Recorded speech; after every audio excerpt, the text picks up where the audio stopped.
All right, we want to talk about efficiency. So the way to think about efficiency is the following. Let's say that you had to get a crate up a hill. And let's say that your crate weighed 1 kilogram and the hill is 10 meters high. We know that in order to get the crate up the hill, the amount of work we would have to do is the change in the object's gravitational potential energy. So we know that we would have to put in mg delta y, which in this case is 1 times 9.8 times 10. We would have to put in 98 joules to get this crate up the hill. Now, let's say though that instead of us putting in 98 joules, we had to put in 196 joules. This is the energy we used. This is the actual energy that it took. So if we were looking at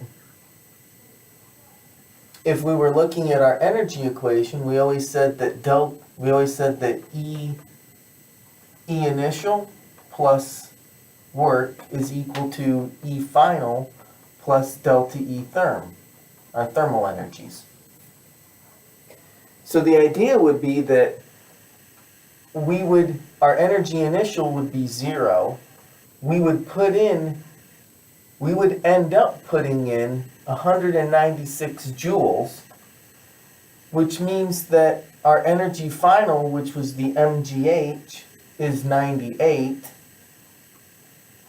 And that means the other energy, the other 98 joules, must have went into the heating up of the system, into some thermal energy.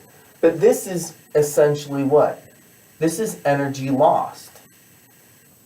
So we can't really get that energy back because as the surface and the object heat up, the energy dissipates and goes away. So efficiency measures, we use the letter E for efficiency. This measures what you get out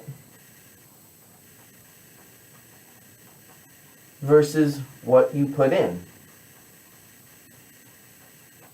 So in this case, we got out the 98 joules because that's really what we wanted to get out. Our object got 98 joules, but we had to put in 196 joules. So we would say that this process is 0.5, which is 50% efficiency. That's 50%. And the more, if we would have, let's say we put in the 98 joules, and then this object had 98 joules and we didn't lose any energy to other stuff, then you're 100% efficient. And that's the most efficient you can be, because you can never get more energy out than whatever you put in. So efficiency measures the useful energy that you get out of your thing based upon what you put in. And lifting this up is a simple example, but pushing this up the hill. But there's a lot of processes that we study efficiency, like your automobile. You burn a certain amount of gasoline and you get out a certain amount of energy. And the car's efficiency is usually pretty low. Or you can think about the human body. You eat some calories and then you go do a process. But usually the efficiency in terms of our body is pretty low because we heat up, we warm up, we lose lots of energy when we're doing things. So efficiency essentially is just you put in a certain amount of energy, you get so much energy out. And you look at that ratio. The higher the efficiency, the better you are at using energy. The lower the number, the efficiency, the worse your system is at using energy.